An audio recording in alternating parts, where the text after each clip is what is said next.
How's everybody's summer going so far? Well, this has been quite an adventurous time for me since my last lecture, and maybe I'll be able to cover a little bit of that at the end if time permits. How many people are here for the first time? Raise your hands. This lecture isn't really for the rookies. So this is definitely a lecture more for the veterans than the rookies. So I'm going to apologize to the rookies before I start, and you'll understand that as things unfold here.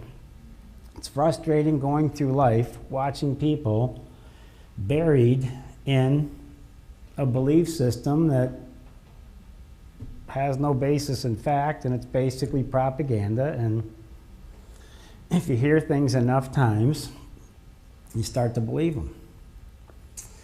So at my age, I'm 54, my cup has been pretty full with all the things that public school taught me and the things the doctors taught me. I grew up in Livonia. This is, a hometown area for me.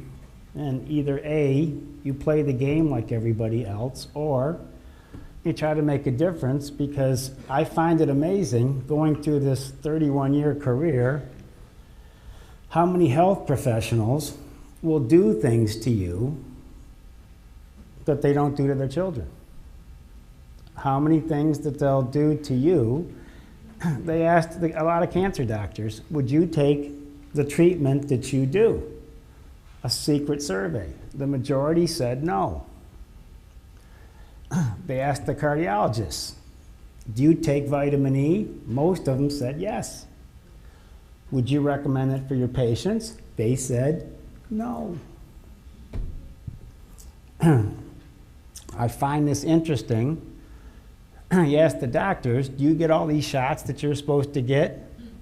No. Now, if you want to be a gangster, Wall Street has openings. The Democrats and Republicans are loaded with gangsters. The country's been taken over by gangsters. So today, I'm going to seriously challenge your belief system. Much farther than you probably thought I was going to challenge your belief system. So for the rookies, just hopefully you've done your protein shake, and I don't think this lecture's ever really been done before. I've been putting some things together for years, and finally, with the help of a lot of health professionals, and I know a doctor's seminar that I was at a week ago, he had to tell this entire crowd of doctors, I was there for continuing education, I got to say hi to Dr. Stuart White, because he said, I want all you doctors to go to Dr. Tent's autoimmune lecture. And I was slinking down in the back in my usual position. He said he did not tell me to say this. So I know there's a lot of health professionals out there, and I hope that you're going to get some insight so you can go back to work tomorrow and start saying some different things. And I think you're going to learn something today. So Stuart White, I don't know whether to be happy that you said that to that entire crowd or not, but we'll see how this goes. Now, since the last time I was up here, I cannot believe how many stomach problems. Now, before I start, I don't want to pigeonhole myself with this type of a disease process. I have a pretty standard practice. I have lots of skeletal issues, back and neck things. I have a ton of stomach problems. I have a ton of autoimmune problems. I have kids. I have old people. I have an entirely widespread practice. It's not just about this topic, but this topic I wanted to cover once And this is going to be an interesting topic for you. Now, I have so many stomach problems that come into my office, I cannot believe how many people have stomach problems. How many people out of this crowd, whether you're a patient or not, have suffered significant stomach problems? Raise your hand. Okay, good. Dr. Jeff is going to do a lecture on Pediatrics 101, to protect your children, part 1. He's been doing some great lectures. And how many people have gone to Dr. Jeff's lectures? Raise your hand. Good. He's helping you navigate this health world that has seemed to have been derailed. I just am counting down the days till the government takes over my health care. I'm just, you know, Michelle Bachmann said something that represented me, and I'm not necessarily endorsing her. She said a lot of people don't have insurance because they don't want to have insurance. I've raised my family without health insurance because I've kind of separated myself from that system. I cut that system loose when I was 13. That was it for me. My kids are 20 and 22. They've never been to a pediatrician. They don't even know what they do. And I've chosen to raise my kids differently. I don't need the government telling me how to raise my children because I don't think they can actually run the government. So if you get a handle on the government, you can come and take a shot at me, but until then, just work on what you're doing now. That's right, I got the clicker. All right, here we go. They finally trusted me with the clicker after all these years. It's like, I've grown up. Maybe not. They might take it away before this thing's over.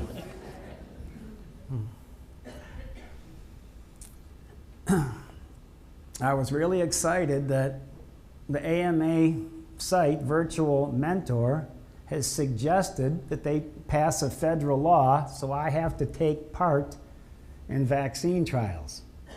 How many people would like to take part in vaccine trials? Raise your hand. How many people would like to be experimented on? I don't even know how to answer this. I don't even know what to say. So they want to pass a law, so you and I have to. They're tired of getting like the homeless and the unemployed people. They want to really get into mainstream America.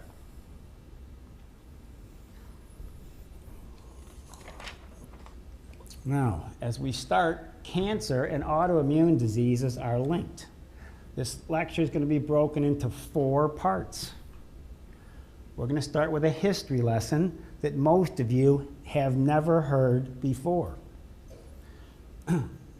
There's a history lesson, there's a good side, there's a dark side, there's my autoimmune stuff, and then there's all the patients.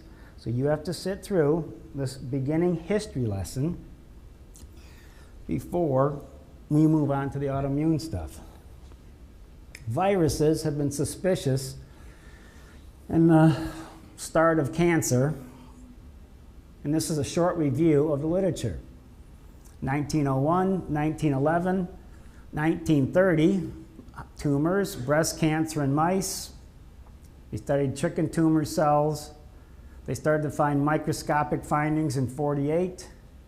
They found virus-like bodies in human breast cancer in 49. They were able to give mice cancer in 49. They started to think in the 50s that virus is a huge cause of human and animal malignancies. In 51, viruses they thought were the cause of cancer. 53, they questioned whether leukemia was caused by a transmissible virus. And 55 is where things started to get interesting. From 1999 to 2001, the story that you're going to hear was investigated by 60 Minutes. And they put more time and money into this story than any single story they had ever done in history. More money and time than anything. And by the time they got done, they said there's no way we can talk about this topic. Dan Rather killed it. I'm trying to get this back. If I get this back, can you see better? I don't want you to sit where you can't see. I'm always in the back row, so I understand that. I was hiding at Dr. White's lecture, and he had to say that in front of everybody. Minding my own business in the back, where I do my best work. And I was working on this lecture actually in the back. No, I was listening, Dr. White. He said, you got to send me a copy of this DVD. He's a great practitioner from Houston, Texas. So this never aired. This was absolutely shelved. 1942, antibiotics were released. 1943 was the onset of the polio epidemic. There was a panic about polio. Just people can still have held on to that panic. 999 out of 1,000 people that had polio thought they had the flu. It looked like the flu. There was a very tiny percentage of patients that actually developed paralytic polio. The amount of people that had polio at its epidemic was 2 weeks of patients that have died from cancer.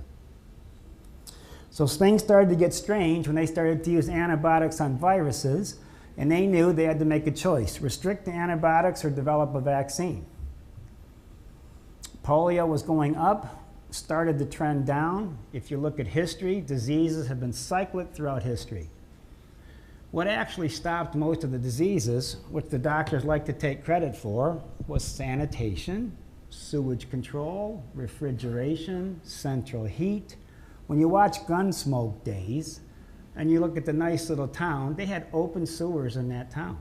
This was absolutely a disgusting place to live. It didn't look like it lived there.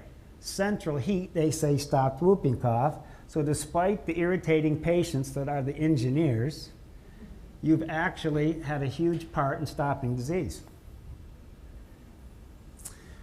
And those involved with the vaccine: Dr. Salk, Bernice Eddy, Sarah Stewart. These were brilliant women whose place in history has been absolutely neglected. They were absolutely brilliant women, and Dr. Sabin. Salk polio vaccine was rushed into production. We had a president that had polio. The public was being, it's like terrorism, it's like drugs, it's like the swine flu. We've all seen these panics before, and we're kind of getting tired of the panics.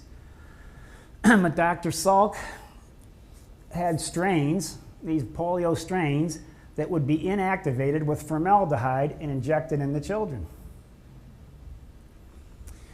Just at the absolute, just before they did release this, Bernice Eddy was a brilliant bacteriologist at the National Institutes of Health. She was told, you better safety test this new Salk vaccine.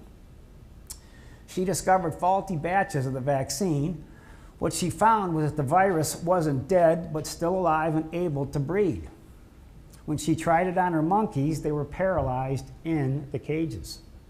She tried to delay the release of the vaccine.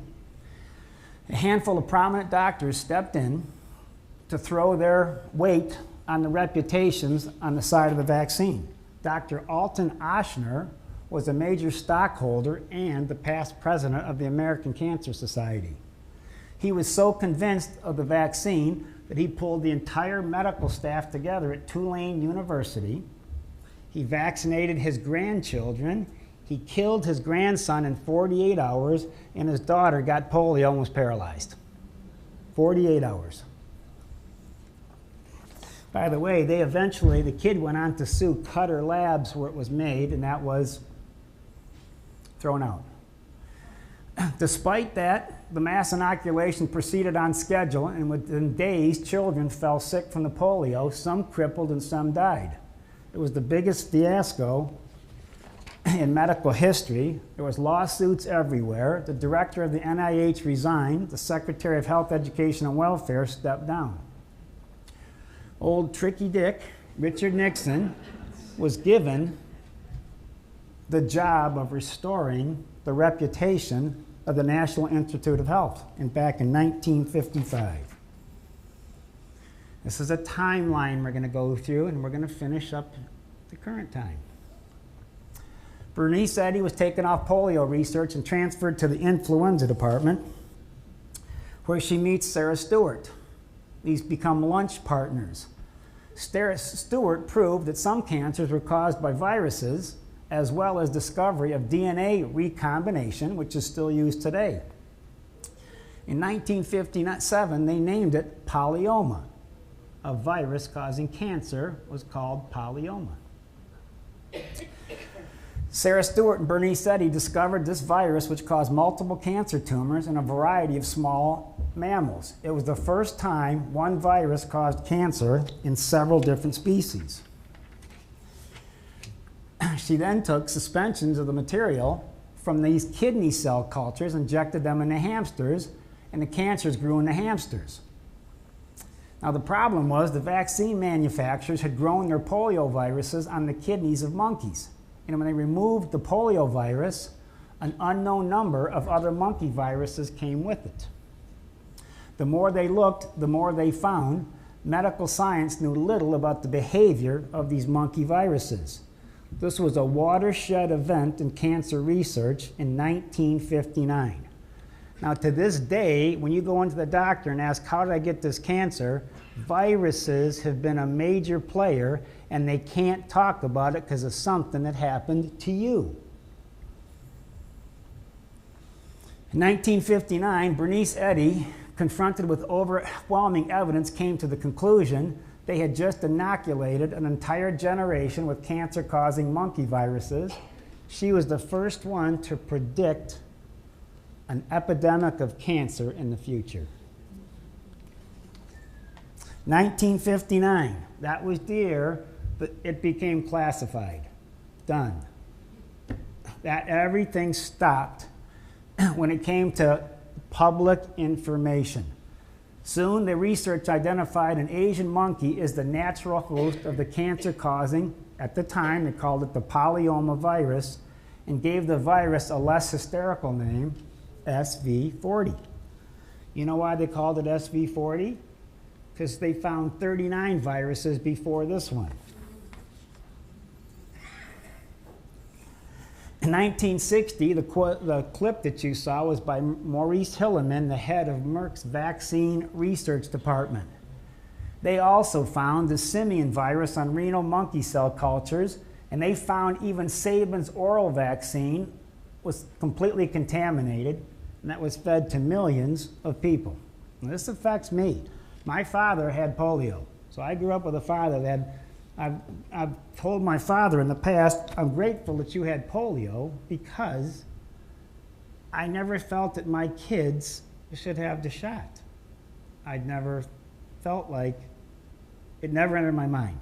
Because I think my father was sick and broke down and picked up a virus that everybody else seemed to fight off well.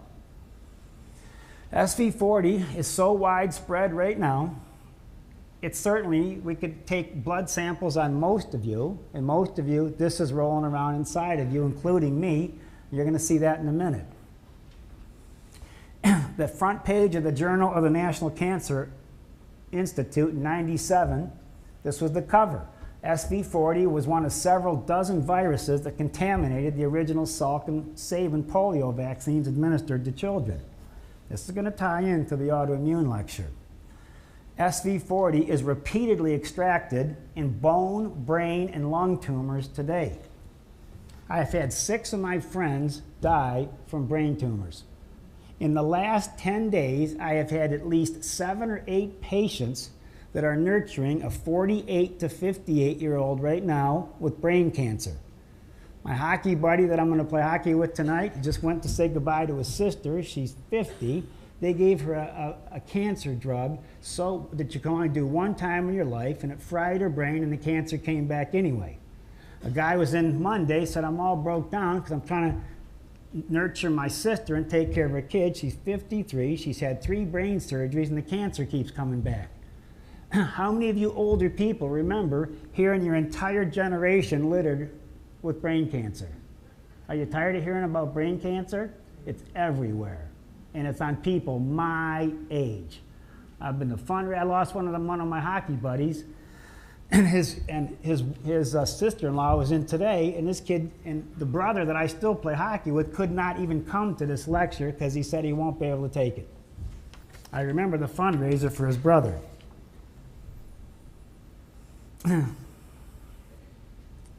USA Today had a big article that I used. It's on the wall in the office. They're finding this monkey virus in 43% of tumors with non-Hodgkin's lymphoma. 2 of my friends in chiropractic school had non-Hodgkin's lymphoma. 2 of the kids that I grew up with. The research was done, etc. October 1960, Bernice Eddy gave a talk to the New York Cancer Society, and without warning, the National Institutes of Health in advance announced she'd examined the monkey kidney cells in which the virus was grown and found that they were infected with cancer-causing viruses. This went over like a brick. This was tantamount to forecasting an epidemic of cancer in America. No suggestion of cancer-causing monkey viruses was welcomed at the National Institutes of Health. When the cussing stopped, they crushed Bernice professionally, took away her lab, destroyed her animals, put her under a gag order, and delayed publication of her scientific papers. 1961, federal regulations went into effect in the U.S. that required that one virus, which was the worst one, to be removed from the polio vaccines. But the law said you don't have to destroy the seed lots and you don't have to recall the contaminated vaccines. They continued on schedule just like they had. The contaminated vaccines were administered to children and adults until they were used up sometime in '63. In 1962, Sabin introduced his oral polio vaccine. What was the problem with Sabin and Salk? They used the same culture medium, which was what? Monkey kidneys. So he decided to use a live weakened polio virus. Here's my records, which I found about 3 weeks ago today. 3 weeks.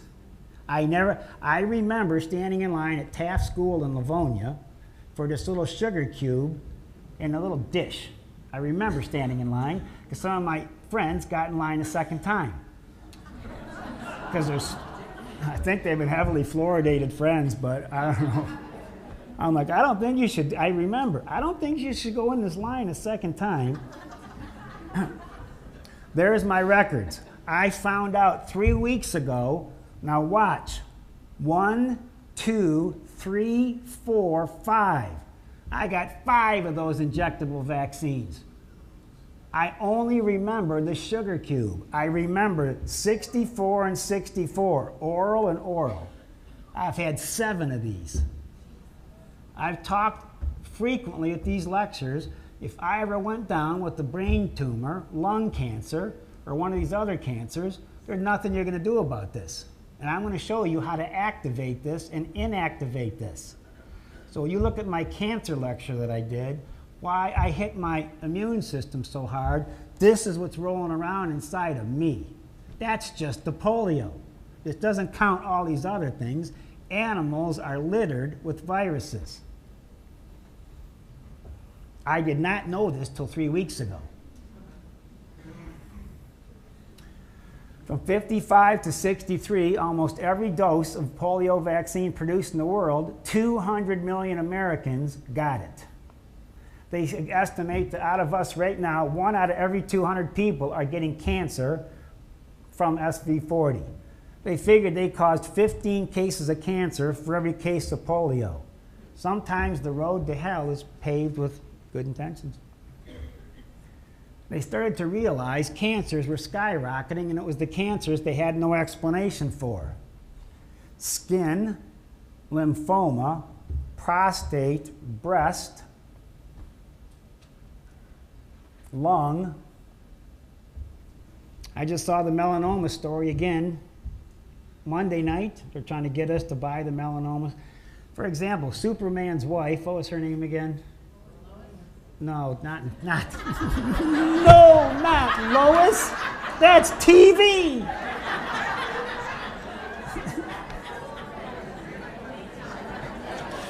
Huh? Dana Reeves. Yes. I always liked Lois. They made such a good couple.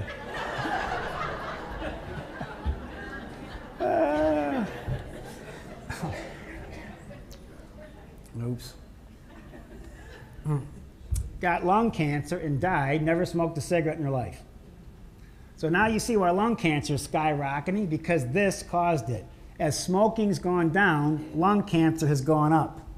The 10-year-old girls that got their shot in 55 became of age at 40 in 1985. This is when things started to go crazy in the cancer industry. To quote the polio vaccine developer, "I think to release certain information is not a public service. There's too much scaring the public unnecessarily. Oh, by the way, your children were injected with a cancer virus and all." That's not very good. Americans are getting cancer faster than ever. And the USA Today and JAMA in 1994 tried to figure out why are baby boomers getting cancer so much faster than their parents at the same age. Men born between 48 and 57 has 3 times as much cancer as their parents, and has nothing to do with smoking. They can't explain it. They know something else is going on here. And if you want to know really how far this thing can actually go, it's sexually transmitted also. They found it in 45% of seminal fluid and 23% of blood samples. Go get a blood transfusion today. I'm going to cover blood transfusions when I talk about how your immune system collapses. You can pick up a blood transfusion and you can get that SV40 virus and something you never even got the shot. You got the transfusion. That means that SV40 is found in children and grandchildren, people that have never had the shot. This was classified. This was a national security issue that's been blacked out through history. They didn't want this ever released until this little lady started talking in 1999. I'm going to give you all the references. You're going to be Googling this on the way home. I'm going to open up a level of study that you're going to find fascinating, and I haven't got to the bottom of it. It's a wormhole within a rabbit hole, and it just keeps going. By the way, there was an SIV virus also in that vaccine that acts just like AIDS, called simian immun. It's a much smaller virus, and it's much more difficult to kill. The smaller the virus, the harder it is to kill. I have some clips, bonus clips at the end of this DVD that I'm not going to have time for to play that are just fascinating. This is one I can. The many top dog researchers who is in Vancouver for the International Conference on AIDS. He is Harvard educated. He has a doctorate in dental medicine from Tufts University in Massachusetts. He's an international authority in public health education, and he's also a prolific author. When Dr. Horowitz first heard the theory that the AIDS virus and other killer germs were deliberately cultured as biological weapons and deliberately targeted at unsuspecting victims, he thought the mere idea mad, some wild conspiracy perhaps, or at least good grist for a sci-fi novel. Somewhere along the way, he's changed his mind. He's presenting his investigations at the AIDS conference in Vancouver on Wednesday, and Dr. Horowitz joins us in our studio. When did you go from thinking this was a mad idea to a possibility? Robert Gallo's group at the National Cancer Institute in Lytton Bionetics also experimented with monkey and human cancer viruses, and they developed mutants. These with viral nucleic acids, including those that caused AIDS, white blood cell dysfunction, leukemia, lymphomas, sarcomas. What is progressive wasting is that? Does that look like an AIDS patient? And death in cats, mice, chickens, and humans. This is what they were manufacturing. Next. It took me about 8 months having a document sit on my desk, which was a 1970 appropriations request for $10 million for the development of AIDS-like viruses. And it sat on my desk, and I realized, I read it, it said the National Academy of Sciences National Research Council informed the Department of Defense that they could develop synthetic biological agents for germ warfare in 1970 over 5 years for the cost of $10 million. And that led me into investigate. Now this is, people sign, we make copies of these DVDs and all the patients come in, they can get these, and you're going to have to read a lot of these slides because this one, what you read is better than what he's saying. Finally, these and other National Cancer Institute investigators injected such mutant viruses into human white blood cells and fetal tissue cultures to enable them to infect humans and even transmit the same disease. Go ahead. Finish it. Investigate whether that document was accurate, whether it was real, and then I began to investigate what happened to the money. And that's what ended up in me looking and finding the origin of AIDS and Ebola. What do you believe about the origin of AIDS? What I know and what I'm presenting on Wednesday is that it's a man-made virus. There's no question in my mind these viruses are man-made biological weapons, if you will, or they were developed for cancer research models by National Cancer Institute researchers, people under National Cancer Institute contract, who also were contractors for the Department of Defense. All right. Thank you, Kelly. Next slide. Kelly did a great job helping me put this. This lecture was far over my head. This was way too much to try to do, but this story just kept building and getting deeper. 1971. The first thing Nixon did when he became president was declare a war on cancer in the first week. He did that because he inherited cancer. It was done in the previous administration. They knew what had just been done to the American people, and panic started. Panic at the highest levels. They knew they were in for an epidemic. Doesn't he look so presidential there? Doesn't he? You'd trust him, wouldn't you? I don't trust any of them. In 1960, the team was established. Here's the past president of the American Cancer Society. Here's Sarah Stewart, one of the most brilliant researchers at the National Cancer Institute. And here's Mary Sherman. Mary Sherman was a brilliant orthopedic surgeon. She was a radiation specialist, and they put her in charge of the big lab. This is all gonna fit, just sitting. The big lab was ran by Dr. Mary Sherman. They needed a laboratory so they could start. They were trying to come up with a vaccine to stop the cancer epidemic. That's what was going on in Louisiana. This is going to tie in. Wait till you see what this ties into. So they had to have a government hospital. They got the U.S. Public Health Service Hospital, which was operated by the U.S. military, owned by the federal government. It was a full-blown U.S. government laboratory financed with millions of dollars from the public treasury. Here, they put a 5 million volt linear particle accelerator. They had 159 covert research projects set up. Remember, this is the big lab. This is where they were trying to stop what just went in all the people. Next. Oh, I got it. Dr. Alton Ochsner, this is his little history. Head of surgery, Tulane Medical School. One of the first guys to say cigarette smoking caused lung cancer. Had the famous Ochsner Clinic in New Orleans. In '49, became president of the American Cancer Society. He was a staunch anti-communist. In 1959, the FBI cleared him for a top secret position. Sarah Stewart was recruited in 1960. She left the National Institutes of Health and went to the U.S. Public Health Service in New Orleans, believing an anti-cancer vaccine was possible. Dr. Mary Sherman was the director. She was an expert on radiation.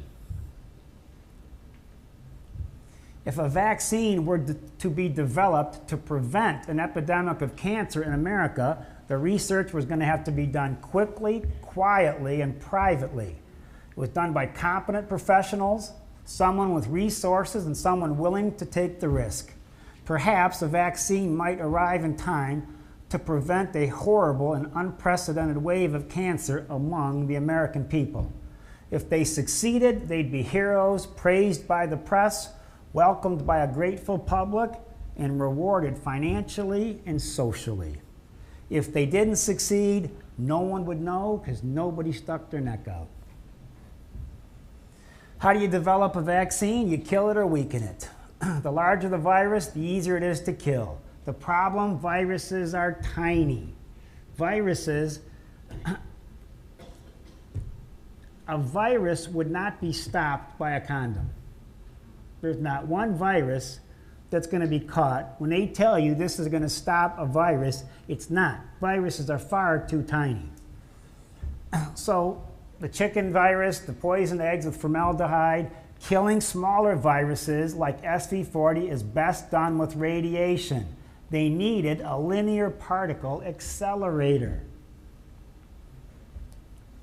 Nixon went to the CIA and told them, you need to take some of the millions of dollars that you stole from everybody to pay for the linear particle accelerator. This is not a cheap device. The monkey viruses in '62 at the big lab were radiated by the linear particle accelerator. They wanted to try to alter the genetic code, hoping something would be better. It only got worse. Then they invented, they'd radiate it, pull out the virus, put it in a mouse. They were growing tumors in mice bigger than the mice. Then they'd take it out, put the tumor in a blender, grind it all up, send it back to the lab, radiate it again, stick that batch in mice. They were looking for a way to come up, but it only got worse and not better. Smallest viruses like HIV are so small, they're hard to kill with ionizing radiation.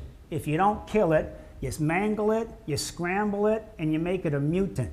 Now you've changed the genetic code and you made something that history has never seen before. And the bottom line is it may be less or more virulent. 1959. Castro's revolution starts.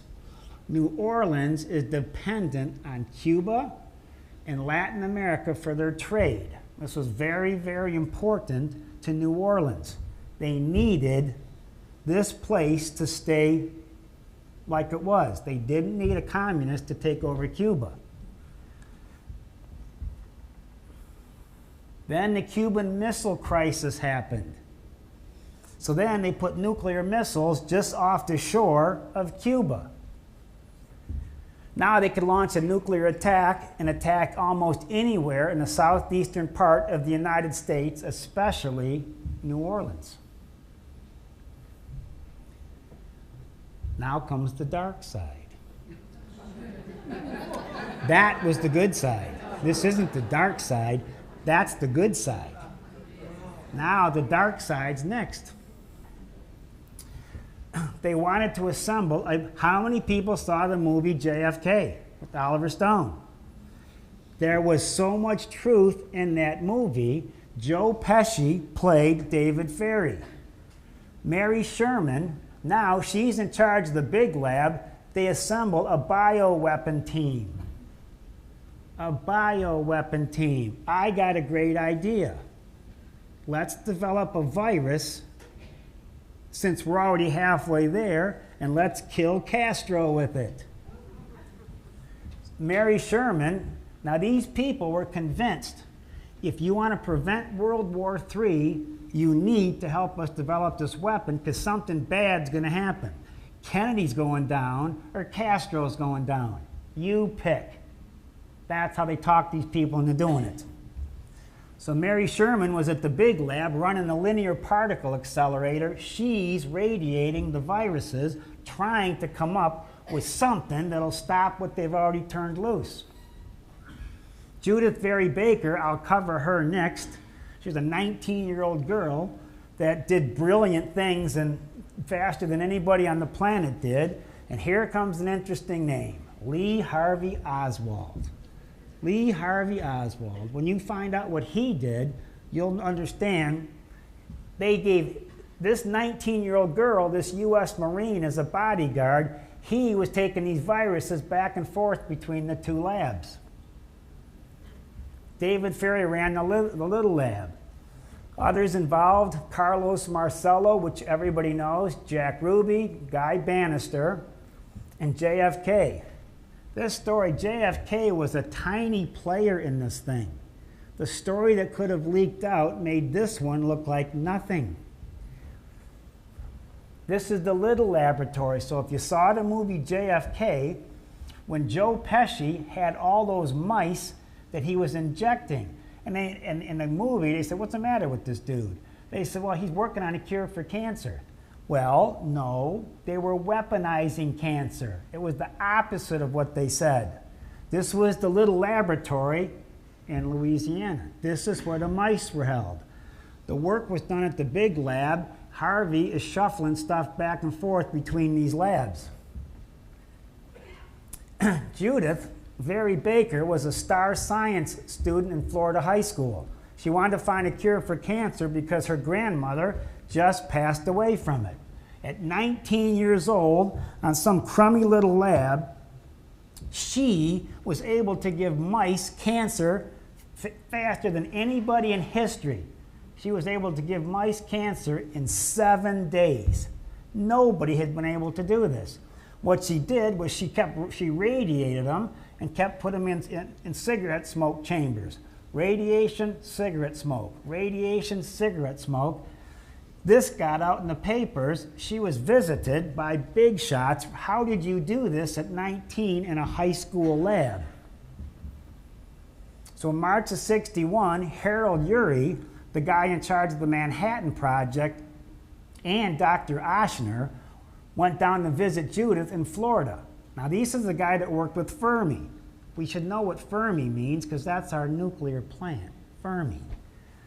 Ochsner promised Judy, if you come with me, I will skip the next 2 years of medical school or in pre-med. We'll put you right in Tulane Medical School. We promised her all this stuff, but you got to help me create these cancer-causing viruses since you did this faster than anybody. 1961 to 63, this woman is at a cancer research training program. They closed her lab down. Young lady, do you know what you're dealing with?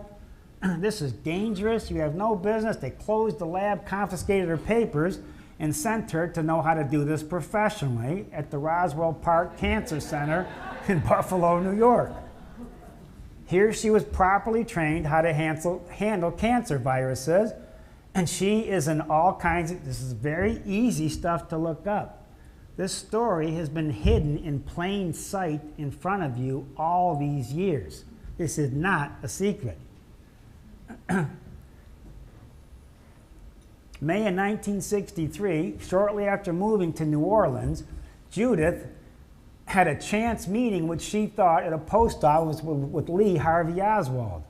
Lee was already working with Ferry, Sherman, and Alton Ochsner on the bioweapon. Oswald set up a meeting for Judy with Mary Sherman and David Ferry. Joe Pesci played a great part in that movie of that guy. That was just incredible. They discussed the nature of the product and said, look, if you can make a cancer-causing virus to kill Castro, you'll prevent World War III. David Ferry, he was an oddball. He was an oddball. He's the movie explained it well. He was a strong anti-Castro supporter. He was angry at JFK for being soft on Cuba. He wanted Castro or JFK dead. By injecting Castro with cancer, the U.S. government would avoid the usual suspicion that a violent assassination would generate. Lee Harvey Oswald starts a relationship with this little 19-year-old girl. They're working side by side in a laboratory at the small lab, and they're handling the cancer-causing viruses. When you saw the movie, and they showed Lee Harvey Oswald protesting, supporting Castro, they showed the real clips. He was trying to act like he was a supporter of Castro so he could find a way to get in to the country. They showed leaflets, and Ochsner had organized all this so that he could look like a defector. Judith's assignment isn't to work on a vaccine, but to help create a virus capable of causing galloping cancer. Her job consists of harvesting 50 or more mice every week that have been injected with SV40 viruses mutated by exposure to radiation. She grinds up the most aggressive tumors, suspends them in calf serum medium, and centrifuges them to extract the viruses. She takes them to Dr. Sherman's lab to be re-exposed to radiation with the linear particle accelerator. Oswald was taking all this stuff back and forth. You heard about the Riley Coffee Company in the summer of '63. This was their cover story. They punched in at the Riley Coffee Company and left. They didn't want any ties to this laboratory.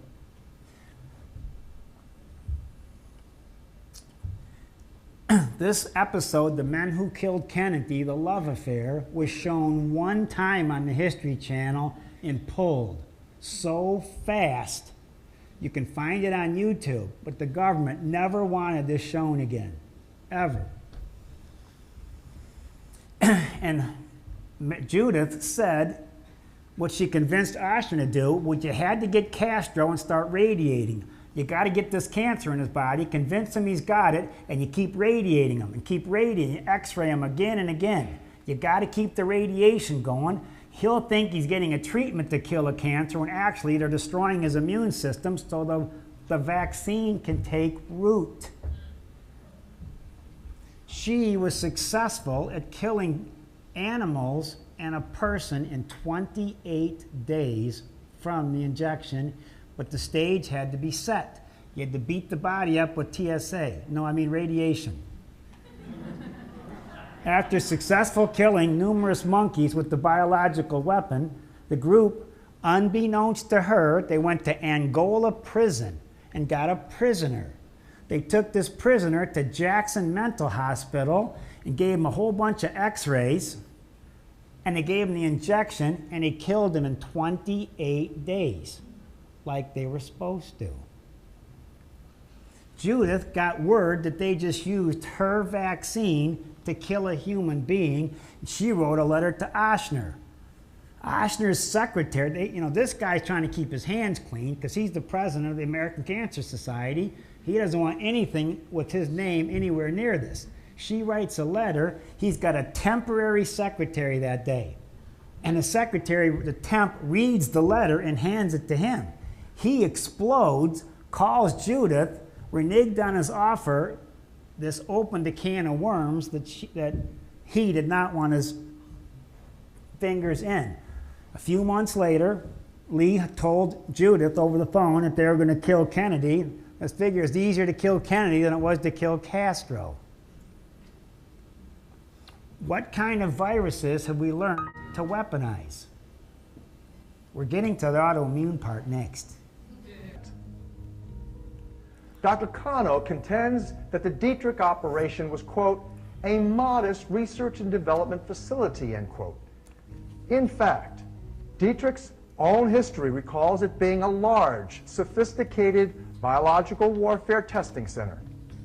The facility employed some 300 scientists, including 240 microbiologists, 40 of whom had PhDs, 250 specialists in other disciplines ranging from plant pathology to mathematical statistics, and between 700 and 1,000 supporting staff. The operations occupied some 1,230 acres of federally owned land, upon which 450 structures were maintained. It produced annually some 900,000 mice, 50,000 guinea pigs, 2,500 rabbits, and 4,000 monkeys. There was also a large corral area for holding larger animals such as horses, cattle, and sheep. The cost of running Dietrich's biological weapons research alone was reported at $21.9 million in 1969. And here's another fact. By the falsely alleged end of Fort Detrick's biological weapons program in 1969, there were not simply 7 germs that America had weaponized. Conservatively, there were thousands when you include the bioterrorizing cancer viruses and other germs being cloned, mutated, and mass-produced for global distribution in support of the drug cartel's burgeoning cancer industry. This developing cancer industry really got a shot in the arm back in the 1950s when the first polio vaccines produced in contaminated monkey kidney tissues containing cancer viruses were being tested and injected in millions of people worldwide. The cancer virus was later identified as SV40.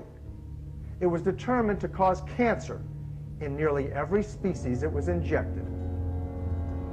After scientists and informed industrialists realized these vaccines were going to produce epidemics of cancer, cartel officials within the National Cancer Institute started a special virus cancer program, the SVCP, in 1962, according to secreted documents. Here is simply a partial list of the deadly viruses they created in labs by 1971. These included leukemia viruses, lymphoma viruses, sarcoma viruses, encephalitis agents, genital herpes, Hodgkin's disease, influenza, infectious mononucleosis, Kuru, that is the mad cow disease prion, breast tumor viruses, and much more. How many people know people that have had these cancers?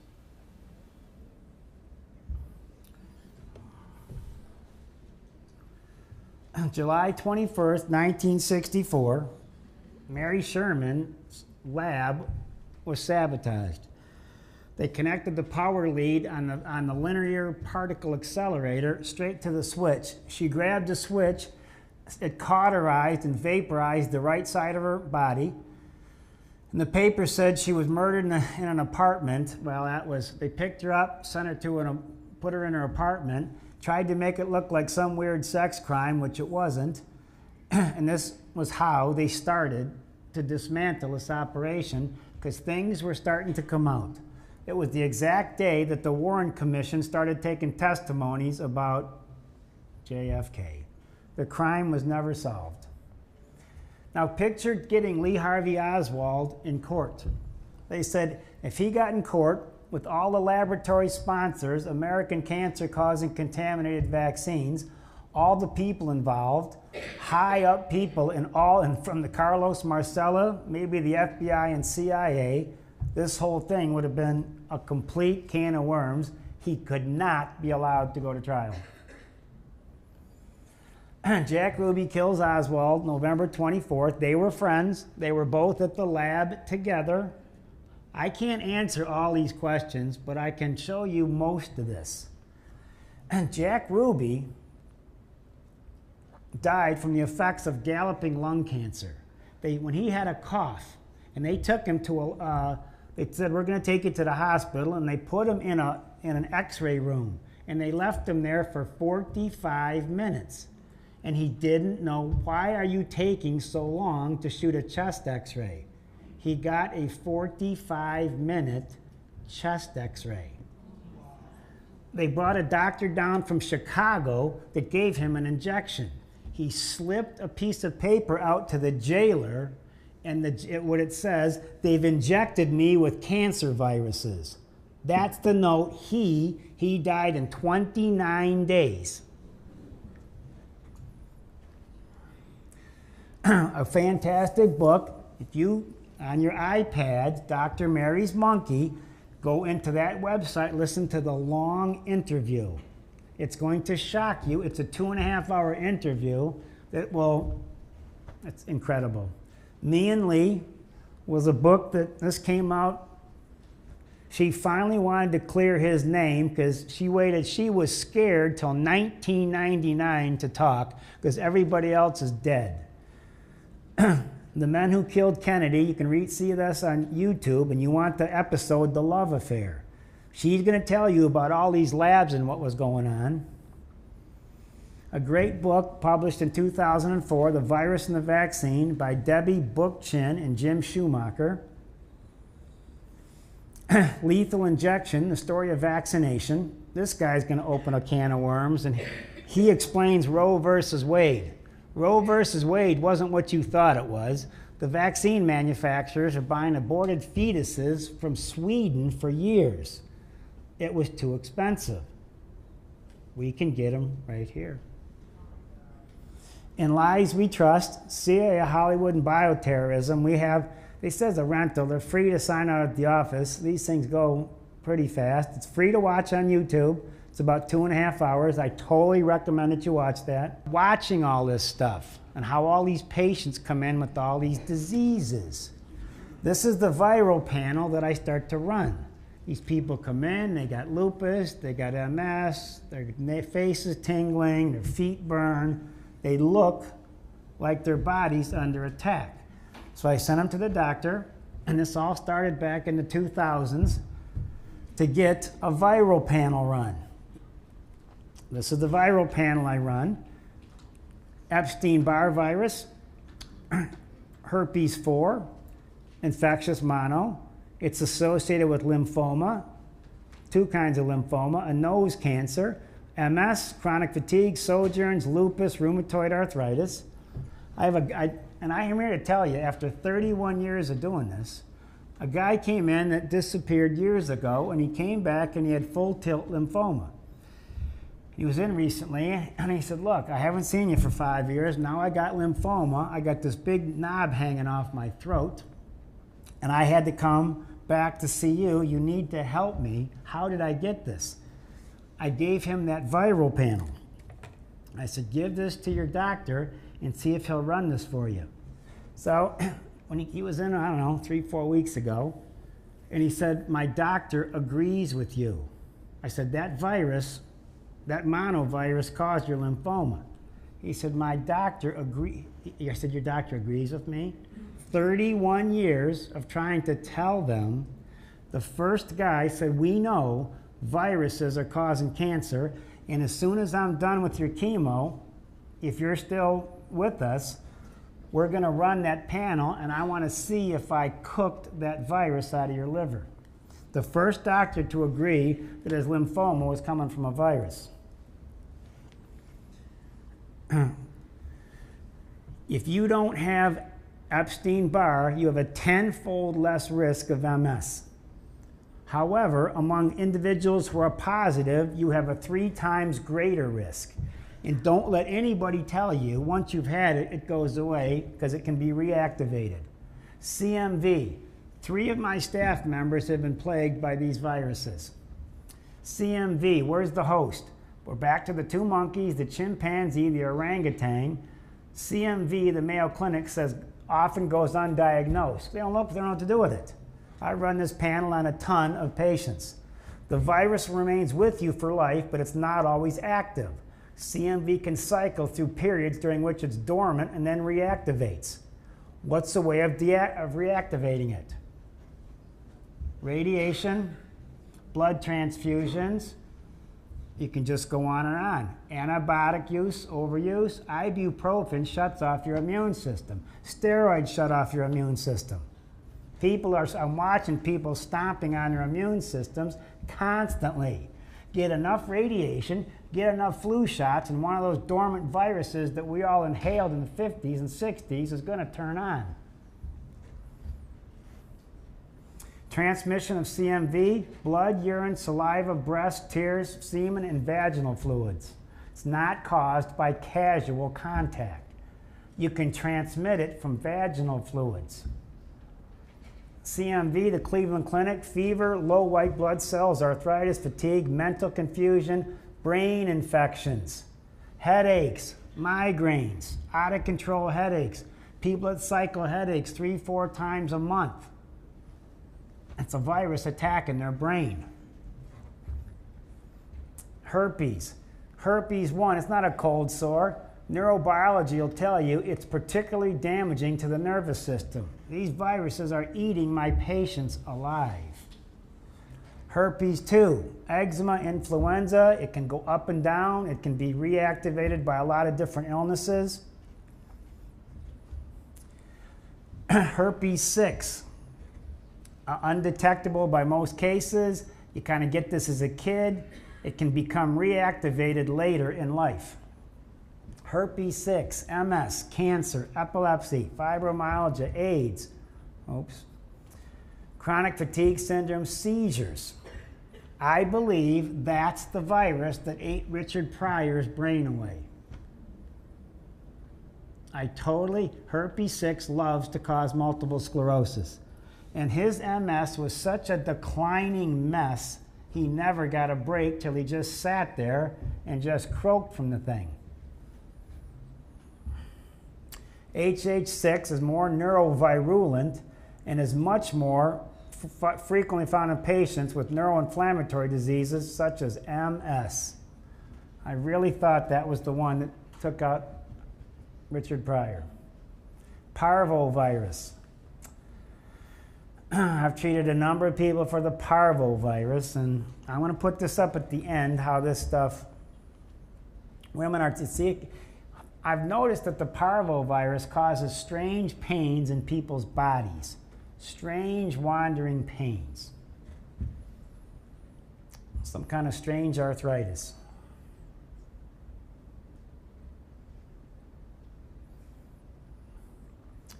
Thyroid antibodies, Hashimoto's, Graves' disease. You can see your thyroid attacked by a virus.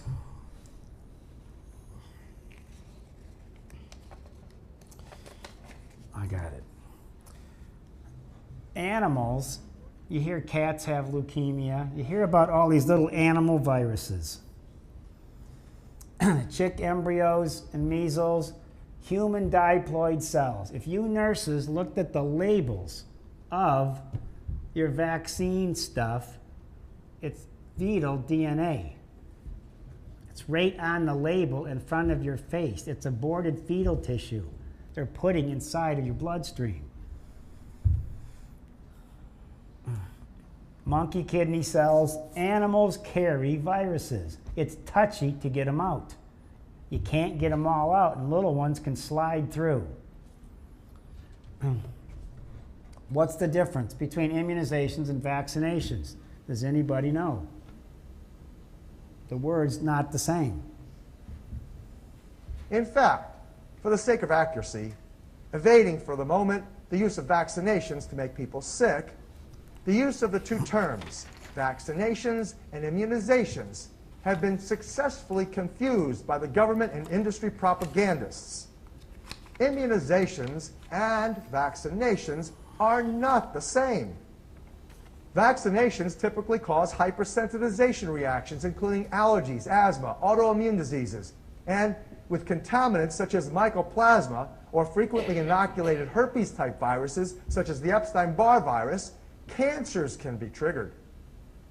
Immunizations, on the other hand, are caused by natural exposures to foreign proteins that challenge our immune systems. The confusion persists simply because health officials and professionals acting as propagandists, like Dr. Kano, want people to believe that vaccinations prompt natural immunity, which they do not.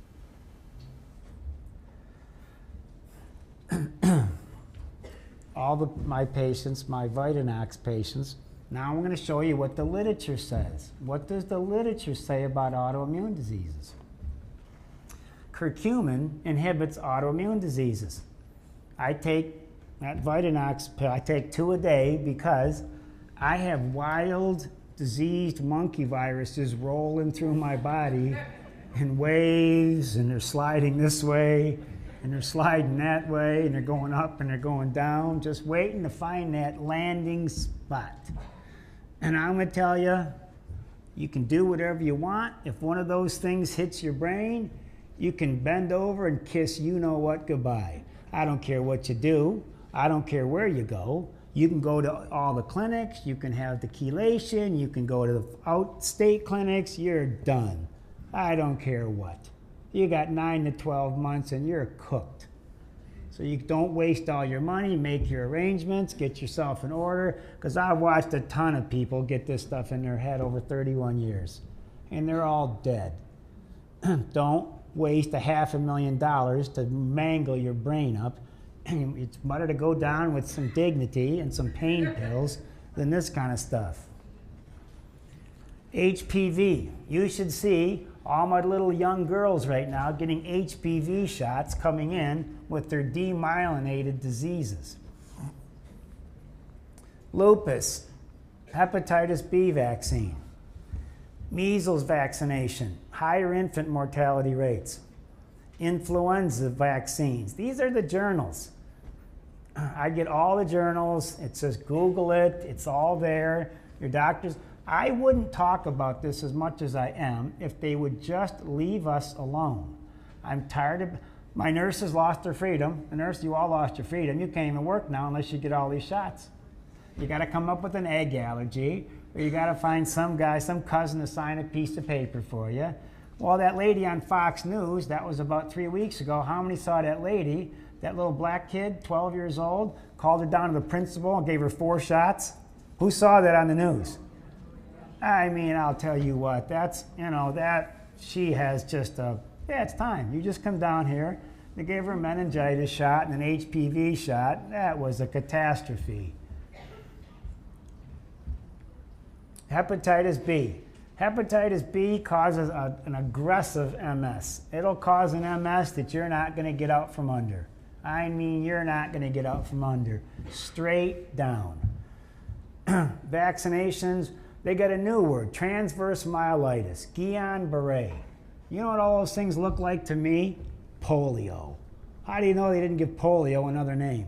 Looks the same to me. That Hep B vaccine that they give to the kids at birth, I'm telling you what, significantly increases the risk of a wide range of autoimmune diseases. These are medical journals. Adult rubella, adult hepatitis B vaccines, chronic arthritis, Guillain-Barré.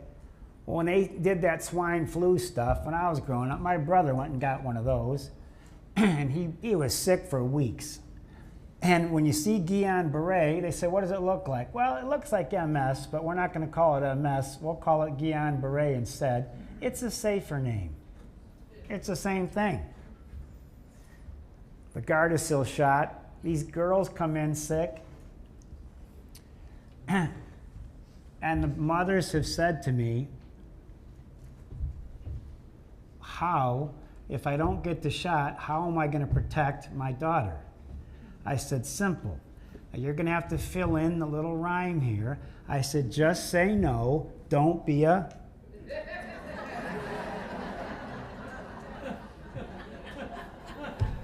I said, it's real simple.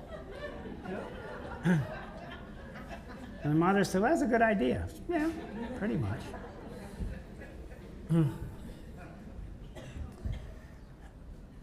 Let's give a 12-year-old a shot and try to convince her she can be promiscuous because of this shot. That's ridiculous. And while I'm at my rhyming stage, what song, you all know the song because the guy just died who wrote all the Disney songs. Bob Sherman. His kid came home and said, well, how'd you like, how was the polio vaccine? Kid said it was great. So he wrote the song. Just a spoonful of sugar helps the medicine. Mm-hmm. That's where that song came from. Viruses. Everybody thinks, oh, you gotta, this has been in the literature for decades. They do not want you to know this because that's what they're putting inside of all of you. Viruses. All these animals got them. Can silently prime for and trigger central nervous system autoimmune diseases. Aborted fetal cells have been used to create rubella, measles, mumps, rabies, polio, smallpox, hepatitis, chickenpox, and herpes zoster vaccines. I think that next one is the clip. Watch this. Also go to the World Health Organization's website under the rabies section, where it lists its information on human vaccines using human diploid cells. Here it states, as regards vaccines for human use, around 1955 there was a transition from vaccines prepared from animal nerve tissue to embryonated eggs, and very soon afterwards, around 1960, to adaptation of rabies virus to cultures of human diploid cells. Under the section titled Vaccine for Humans Prepared in Human Diploid Cells, it states, An inactivated rabies vaccine for human use was first prepared in cell culture in 1964. In 1966, it was shown that the human diploid cell, or HDC strain, Wistar Institute, or WI-38, was a suitable substrate for the propagation of the Pittman-Moore strain of fixed rabies virus. That vaccine was first licensed for use in France in 1974, and commercial production started in 1978. Further evidence of these aborted fetuses used as cell substrates in the growth of vaccine cultures can be found in the very inserts that come within the vaccine product. Here we see the product insert for the measles, mumps, and rubella live virus vaccine. This vaccine comes from Merck and Company and is one of the most widely used and recommended vaccines for both children and adults. The MMR2 live virus vaccine is a combination of 3 vaccines. Part 1 is Attenuvax, the live virus measles vaccine, which is propagated in a chicken embryo cell culture. Part 2 of the vaccine is MumpsVac, the live virus mumps vaccine, and it too is propagated in chick embryo cell cultures. But Part 3 is called Merovax-2, the live virus rubella vaccine, and it includes the Wistar RA27-3 strain of the live attenuated rubella virus propagated in Wistar Institute-38 human diploid lung fibroblasts. And here's the insert for the inactivated poliomyelitis vaccine with a diploid cell origin.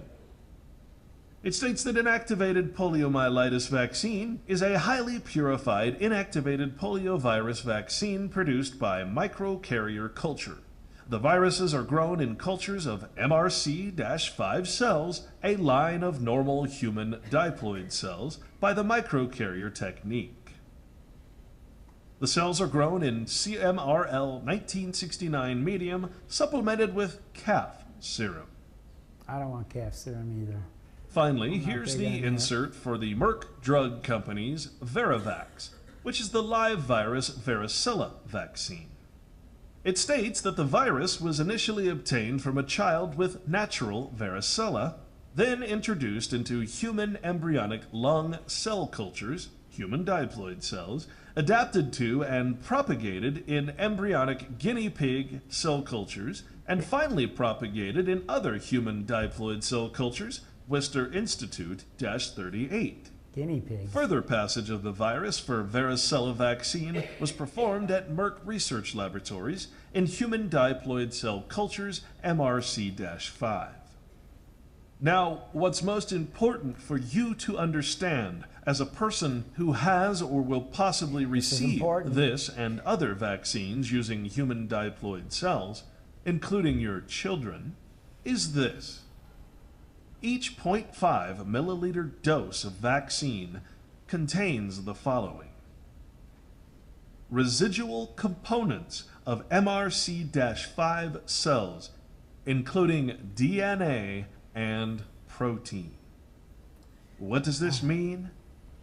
This means that every time that you, your family, your children receive a vaccine using human diploid cells as the growth medium, you are receiving DNA and protein structures from human aborted babies.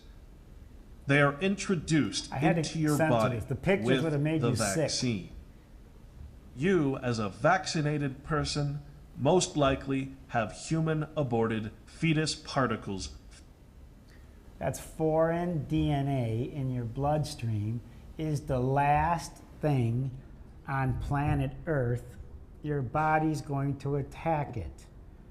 When your body attacks foreign DNA and attacks your body, what do they call that? An autoimmune disease. Did you put the two right in a row? This is a short one. This would be the last clip. This is just a short one. Renee Leva, medical doctor, published an essay called A Brief History of Human Diploid Cell Strains. She wrote, The Pontifical Academy for Life published a response about the moral legitimacy of immunizing children with vaccines manufactured using cell strains derived from aborted human fetuses. In order to fully appreciate the level of cooperation involved among different agents, it is important to review the history of the development of these cell strains. The need to articulate the moral reflection on the matter in question arises mainly from the connection which exists between the vaccines mentioned above and the procured abortions from which biological material necessary for their preparation was obtained. Human diploid cell strains are batches of cells that are currently used for different purposes, including culturing viruses for the manufacturing of vaccines. Human diploid cell strain-derived human vaccines have been licensed worldwide for polio vaccines, rabies, rubella, measles, varicella, mumps, and hepatitis A. Current vaccines contain extremely small traces of the original fetal DNA, while the cell strains themselves contain the complete fetal chromosomal set. They've already done this. Roe versus Wade wasn't about abortions. She never had one. It opened up this industry so they didn't have to go to Sweden for their material. It's on Clint Richardson's lethal injection. I gave you the, it's 2.5 hours. The last third is going to take you on that journey, how this story happened. I guess it's back to my clicker. Now we're going to go through the patients. The patients. There's a whole bunch of people in the crowd whose slides are up here. He will not be identified, but they're in the crowd. Multiple sclerosis and Epstein-Barr. 100% of the MS patients, antibodies. Multiple sclerosis. It's not just mono. It's viral reactivation, and I run these Epstein-Barr panels on people, and they say, well, you had mono, you don't get it again. You're not reading the literature. It's reactivated in 72% of the patients with their MS symptoms. They have no drugs for this, so they peddle nonsense to you. These viruses are carried in animals and a few other things which you're going to hear next. What makes your immune system weak? One of my staff members took antibiotics for almost a year for acne. In the middle of that year, while her immune system was suppressed, she got such an aggressive monovirus. She fell asleep in school a number of times. The principal or the school called her parents and said, your daughter's asleep again. Her feet burned. She lived with her feet in ice buckets for a year because her feet were on fire. Why are my feet burning? It's because it's your liver. That's why. So she knows if it flares up. Blood transfusions. I just sent a lady for a hip replacement. I said, give the blood. You got to give your blood. The guy said to her, we're so good at this now, you don't need to give your own blood. We don't have to do that anymore. She had 3 blood transfusions. So she came back and I said to her, let me ask you a question. You're a sensitive person. I said, what's different on you since that blood transfusion? She said, I can't believe you said that. I said, how much of your emotions have changed? She said, I'm different. I said, what? She said, I'm angrier than I used to be, and I'm stronger. She was picking up characteristic traits from the other person's blood. And she could tell that. She said, I can't believe nobody's asked me that question. She's a very sensitive person. I said, if anybody can tell, it's you. She said, I can't believe you said that. I'm different since I got 3 blood transfusions. Vaccinations. My son's in the audience out there, and they have, my kids have never seen a pediatrician. There's no camp they didn't get into. There's no school they didn't get into. There's nothing they couldn't do. And everybody realizes my kids are awful healthy. They've done well in school. Their brains haven't been addled. I never mentioned mercury. I didn't talk about all these additives. This is the part that's never been discussed. What are these things full of? They're full of viruses. Ibuprofen, Motrin, Advil, great painkillers used temporarily. I watch people not get out from under infection. I've had hospitals send me patients. I've had clinics send me patients with infections eating their legs away. How many Motrin do you take a day? I take 9. Your immune system's off. I have a family member, a close family member, that had a C-section. And after that C-section, which was a great C-section, emergency had to be done, came out of the hospital, and I said, she started to have some fevers and some headaches. I said, you were never like this before. What happened to you? She said, when I got out of that hospital, after that C-section, I walked out of that hospital with something I didn't have when I walked in. There's no such thing as minor surgery. So if you think things a minor operation, you're nuts. You're absolutely nuts. They cut inside of you and your system's suppressed. They hook you up to all that monkey business. You're not going to be the same. They don't got to cut into me. You're not cutting into me unless you have to. Poisoned air, water, and food. That'll be the next lecture. Toxic environments. Stress. Stress shuts off your immune system, so try to live on this food stressed out all the time. I've missed 3 days in 31 years, not because I'm healthy. I have to work at this constantly.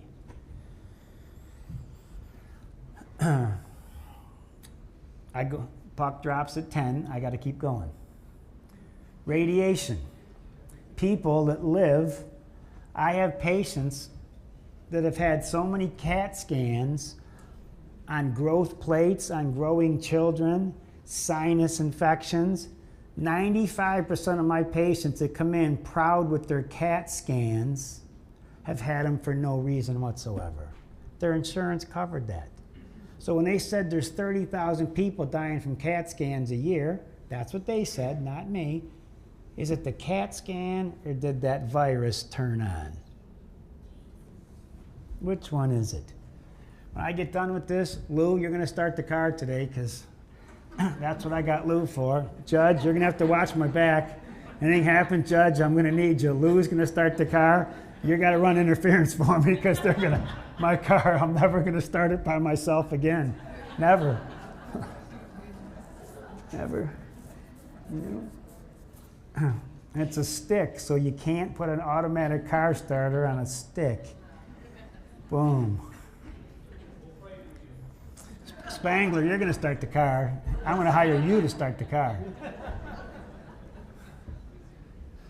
Toxic family members. Work environments. I like to go into like a hair salon. What's it like to stand in a hair salon? And what's it like to go and, it's horrible. And it's like, why don't you just, if you own a hair salon, we all got to do something. Don't even bother getting a retirement program. There's no, save your money, have a good time. I mean, you better get your detox pathways working pristinely. I do this, I'm very aggressive on my detoxification pathways, but that's another lecture. Work environments, fear. I've talked about fear. You know what it's like to watch a bunch of people who live in Detroit their whole life? I consider me living in Detroit, grew up at 6 in Inkster. And you turn on the TV and it's the Al-Qaeda, it's the Muslims, it's the blacks, it's the whites, it's the swine flu, it's the bird flu, it's the TSA, the guy's gonna blow everything up. Turn on Fox News when you get home. You wanna know what it's like to be terrified? Cops holding some guy on the ground with a gun to his head, and it just goes on and on and on. I have not raised my children in fear. We are a tough family. Just ask the Northville police. Anybody that's seen my earthing lecture, we are still well known in Northville. Our house was broken into. We grabbed the guns, grabbed the laptops, and tracked them down with a dot. A Northville cop said, nobody does this. I said, yeah, you haven't ran into us yet either. I am dead serious. The patients. Rheumatoid arthritis. What do they look like? Attacks of random pain throughout the body. Also a lot of inflammation. Steroids and Topamax. A 20-year female. I know she's in the crowd because I saw her. I said, something's destroying your soul. Obviously, your body's under attack. 6 EBV, herpes 1 and 2. It took 3.5 months, and I'm going to put a list of the supplements that I use, and you got to be picky. It's a big list. You got to pick out, you got to be a professional muscle tester to find out that each of these cases is a unique lock that you got to play. Took 3.5 months. She has no rheumatoid pain. Living on steroids for 20 years, that shuts off your immune system. And when your immune system shuts off, what can happen with that funny little virus? 43-year-old female. This gal did something to do with the Super Bowl. A makeup artist at the Super Bowl. Nice gal. Body, muscle aches, constant move around. Patient concerns, weather change, fatigue, never feels rested. Had breast implants. Health has gone down since the surgery. CMV, Epstein-Barr, Parvo, 1, 2, and 6. She struggled a little bit to take this seriously. She's finally grabbed on and ran with it, and she's... Now all these people have to live the rest of their life with half an immune system. Go get a tetanus shot, go get a blood transfusion, get a flu shot, you turn this on. Go put another virus in your body and watch you start a cascade that you're not going to stop. She's doing outstanding. I'll show you the cocktail. A 41-year-old male, flu, pneumonia vaccines, lived overseas. This is a big shot at Ford Motor Company. This guy would be one of the big directors at Ford Motor Company. Very nice guy. He's on methotrexate and Plaquenil. I ask patients, do you know what House said about methotrexate? They're all confused about this one sick person, and one said to the other one, put him on methotrexate. Put him on methotrexate. And the camera, I can only say this because House said it, I can't say this because I don't count, it's the TV guy that counts. The camera comes right up here on him, and he looked in the camera and said, that's bottled death. Bottled death. I didn't say it. It has to be real because it's on TV and House said it. That's real. Gets his flu pneumonia shots, lived overseas. You start seeing these patterns. My missionaries, my Peace Corps workers, my travel vaccines. It took about, 3 months. Night sweats. A lot of these people have night sweats. Why? Your body's sick. There's a fever in it. Joints doing much better. The fever stopped. Now he's got all this stuff rolling around his body still. Rheumatoid arthritis. Original swollen joints, difficulty walking, fatigue, muscle spasms, joint pain, fatigue. She moved from Albania in 1998. Started in 1998. You should see the vaccines to come to this country. She got this ever since she got her vaccines from Albania. Great gal. She's doing very well. Welcome to the United States of America.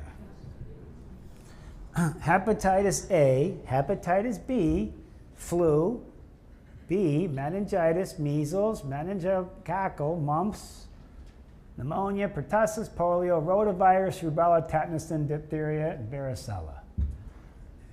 I'm staying home. I think I'll just stay home. I welcome the foreigners, welcome to my country. Now you're sick like the rest of us. Congratulations. You're home. Just call it your home. This is how you treat. This guy's in the crowd, and I see him here with his family. This is yours. Fibromyalgia, body pain, low back, now all over muscles. Now all these people are getting adjusted. I'm dealing with their skeletal issues while I'm dealing with the inflammatory issues. Patient was severely ill after his military vaccines. So what do when a vet comes back and he's been thoroughly poisoned from his military vaccines and he knows it? You put him on an antidepressant, you put him on Valium, you put him on Vicodin, you put him on another antidepressant, and I don't even know what that one is. Migranol, whatever that is. You're not sick, you're crazy. You must be crazy.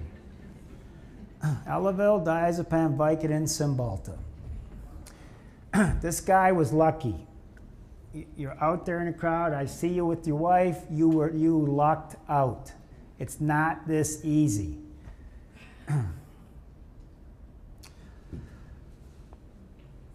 This guy was in this week, actually, and I was surprised. Cycles, headaches, and top of head 2 to 3 times a month. Headache lasts 45 minutes and sleepy. Of course, the MD says, you're not sick, you need an antidepressant. You need an antidepressant. I tell these patients, if I had a doctor like you, I'd be depressed too. I'd take an antidepressant. So he's on Zoloft. He lived in Haiti for a year on a mission trip. When headaches started, had all his travel vaccines. He was in for an adjustment this week. And he came in and he was tap dancing because he said, my headaches stopped and have never came back. Now I haven't seen him in a couple years. So this guy was fortunate. It's still there, but this was, I guess, Monday. I said to Kelly, stick this guy in the list because I'm going to show you some that aren't winning. I'm going to show you some losers on this chart. Transverse myelitis. This poor gal, patient, and constant numbness, her whole body, she can't feel her feet. Things are weird. She's got Bell's palsy. Something's destroying her spinal cord. Now, she got a hepatitis A. I know her in-laws are in this crowd. Hepatitis A, B, tetanus, and typhoid vaccines for a mission trip to the Dominican Republic 3 years ago. How long has she had it? 3 years. I said to her, you did this to go to the Dominican Republic, right? She said, yes. And Dylan's good friend, Zach, and his parents go to Punta Cana every year in the Dominican Republic. It's a vacation destination, and they never got a shot to go there. Who sold you those to go to where we vacation at? Folks, it's a sea of ignorance out there. It's time to kick that brain in gear and think. Just think. Your health depends on it. Our future depends on it. They're stealing your country while we're sitting here. They stole your country while we're sitting here.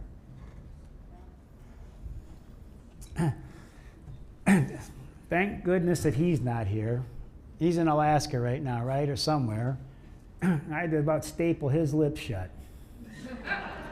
He just couldn't shut up. I could not. Nice guy. The devil knows what he's doing. He takes out the missionaries. The people trying to make a change, he kills all them off. Dick Cheney's going to live forever. He needs some vaccinations. He just keeps going. His heart stops. It's dead. 67 heart attacks. He's Satan's little sock puppet, but it's the missionaries that get sick.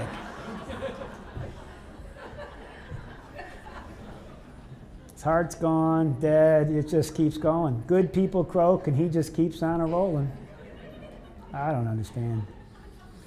Only good, I think he's going to live to 1,000. Raping and pillaging every step of the way. Numb, tingling hands, feet, MS, blah, blah, blah. Missionaries, been all over the world, and get mono, then get those travel vaccines on top of mono. The nurses had been creamed. Nurses creamed. Flu shot for work, 2 out of 3 Gardasil vaccines, muscles ache, joints ache. Neurologist said it was post-vaccine syndrome. Had CMV in the past, gets cold sores, shoulder, fog, tension. She's 32. The previous generation with those big nasty viruses got cancer. These younger people are they're getting better at taking the real bad vaccines. These are just the light ones. I don't know what's going to happen in 10, 15, 20 years. Maybe you next generation of doctors, and there's a ton of them out there, you can mop up the mess when I'm done. And I don't think she followed through with what we wanted to do. Autoimmune hepatitis. She's in the crowd with her parents. Autoimmune hepatitis. Autoimmune hepatitis. Every time I get one of these, the hepatitis B vaccine, liver enzymes 400 to 700, had the hepatitis vaccine, your body's not going to attack itself unless you did something to it. Her enzymes are doing good. She's going to have to watch this. That liver has been, her immune system's been altered. It's not the same. This is a 69-year-old nurse. She's been a great patient. The older nurses are great patients. What they've seen, they don't want to do it anymore. So she came in, 2/22/11. She said, I don't know how I got this. I have autoimmune hepatitis. Her liver enzymes are up. So I asked her questions. She said, I had a horrible reaction to the hepatitis B vaccine 17 years ago. This is how they get away with it. They're slow viruses. They're quiet. They're slow. They move slow. So by the time my friend's getting brain tumors, it's 30 years after the vaccination. This is what she did in 2 months. She's got her liver enzymes down to 35 and 36. You're going to have to watch this. 27 years old, warm joints, autoimmune inflammation, colitis. I've walked into these rooms and tell people, you're a missionary or a junkie. Well, how can you tell? Well, you must be a missionary because you don't look like a junkie. I said, well, what does that have to do with anything? I said, where have you been? Well, Africa, you know, Haiti, somewhere. Well, yeah, I went to Africa. This is what they look like. Heart palpitations, go back to the night sweats. This is how they're going to live. 999,000 out of 1 million are going to live like this because they're never going to get to somebody who knows what they're doing. This is their life. And they're going to be croaked off early because they're going to put them on antidepressants, which shut off your immune system, give them Vicodin, that'll make them an addict, talk them into getting more vaccinations, and just croak them off quicker. And Dick Cheney's going to live forever.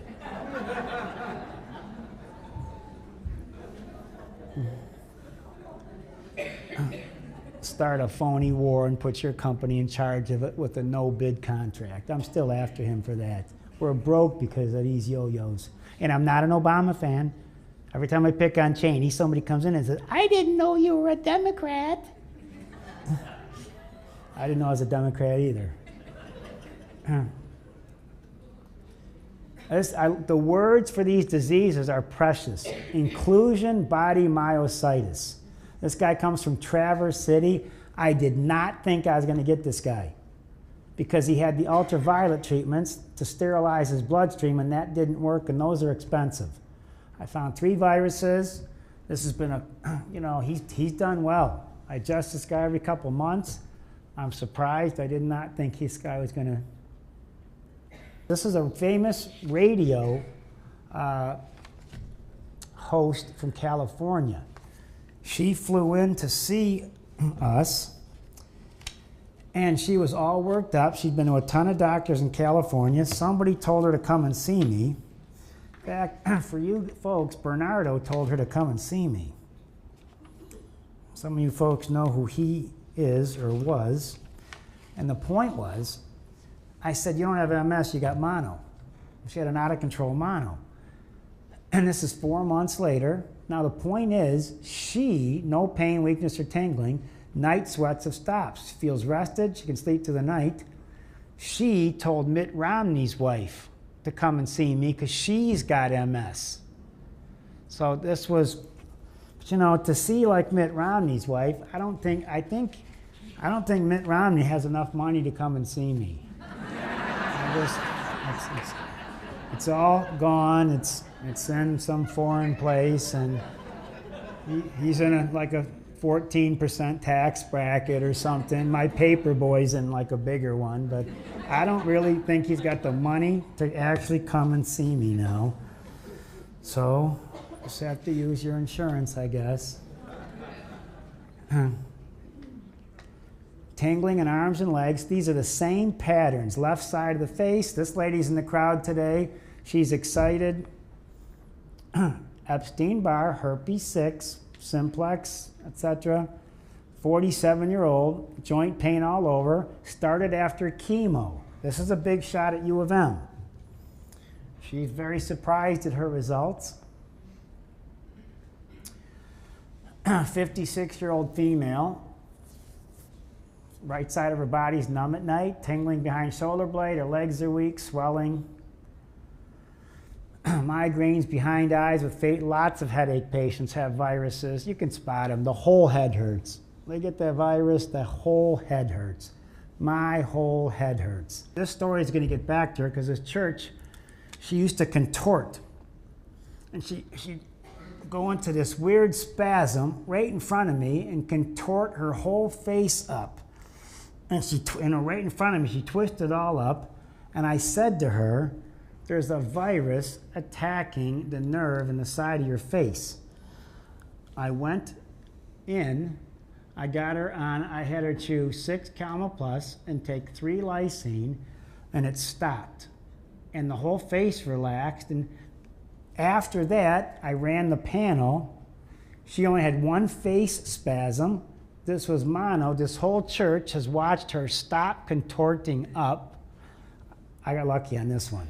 Everybody thinks it's a miracle, and I think it was a small miracle. Cluster headaches, extreme pressure. This guy runs a tool shop. He's on 9 medications. Very nice guy, easy to get along with. Numbness, tingling. Now see, here's a lady with headaches, body fatigue, numbness and tingling, gets her yearly flu shots. So this is headaches, fatigue, can't get out of bed, body aches, numbness. So what do they put her on? Prozac, Klonopin, and Excedrin. These people don't have a chance.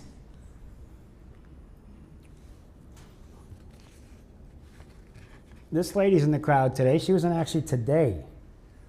Lost balance, right side of her head. Dr. Wisely said, we think there's a virus and some nerve damage in your ear. It's actually in her brain. But parvo, Epstein-Barr, herpes 6. She was in I think this week. She can't believe it. Her balance is back. The head pressure's gone. Now, the Japanese stopped vaccinating some of their children because they were all falling asleep. They said there's some kind of sleeping sickness. It's not sleeping sickness. They put that Epstein-Barr CMV virus inside of them. Now they're all falling asleep. She's in the crowd. I saw her out there. I'm amazed that these people can hold jobs feeling this crappy, because I, sometimes don't want to come in not feeling this crappy. I have some great doctors to work with, Brownstein, Nussbaum, and Ng. They've been great guys to work with. He came in, and I said, go back to Nussbaum or Ng, and I want you to run every viral test you can run. So it came back, EBV, CMV, herpes 1, 2, and 6. And the guy came in, he's had stem cell therapy, he's done all kinds of things. And he says to me, how did you know this? You're a genius. How could you possibly find this? I can't believe that you figured this out. This is a miracle. I didn't tell you anything. You figured this out. You found this, etc., etc. I said, for Pete's sakes, you said you had herpes. You said you had mono at 2 and 14, and you had Bell's palsy. I said, you told me everything. That's what's attacked. And he said he traveled the world. He traveled the world. When he came back after getting all his travel vaccines, this is how he came back. I'd rather stay in Detroit. I like to go down every once in a while, visit the Fist, hi to the Fist, drive back out to Northville, and no shots to do that. Just put the 45 in the car and off we go.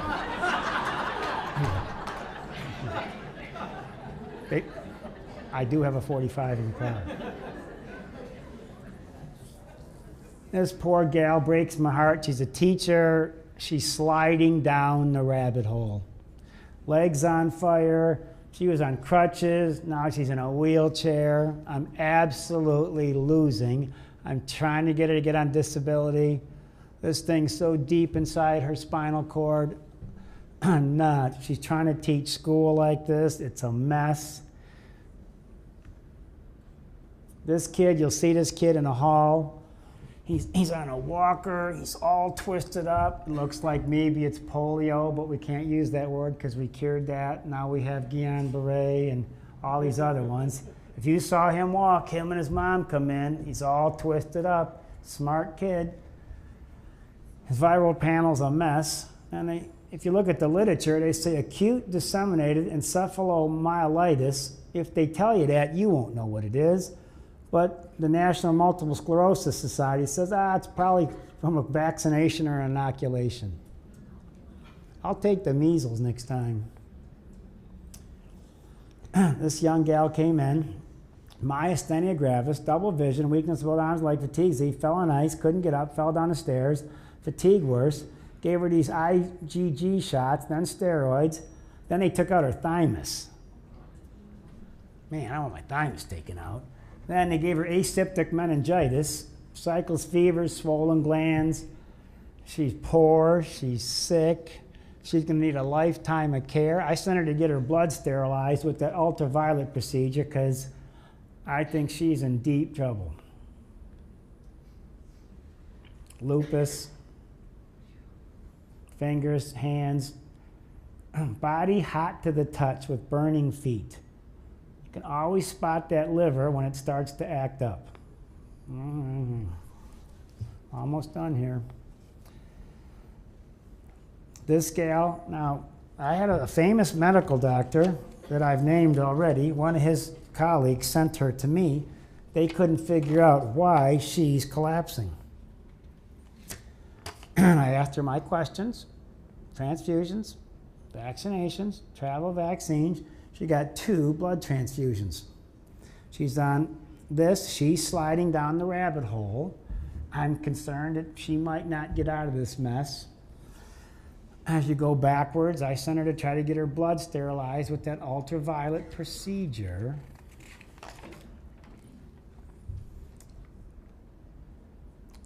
Great guy. I missed this guy. 60, he was about 66 at the time, 66-year-old executive, very successful, wanted to go on a safari, saved his money, went to Africa on a safari, got all the travel vaccines, came back, had acute myelogenous leukemia 3 weeks after getting back from Africa. That's fatal. He chose not to do anything. He rode the train all the way down to the ground, and he's dead. And you're not going to get out of this one either. And as hematologist said, somebody did something to you that destroyed your bone marrow. Yes. These foods aggravate viruses. Try to get the antiviral diet to the patients. These really irritate viruses. Sunflower seeds. Have a mono patient, wake up and have a bowl of oatmeal. Eat some corn. All this stuff is going to get you. Chocolate, almonds, brown rice, Brussels sprouts, or anything high in arginine is going to aggravate that virus. I watch people cough eating corn. A staff member can't eat onions. A family member can't eat almonds, peanuts, and they know it stirs up the virus. Lysine helps shut it off.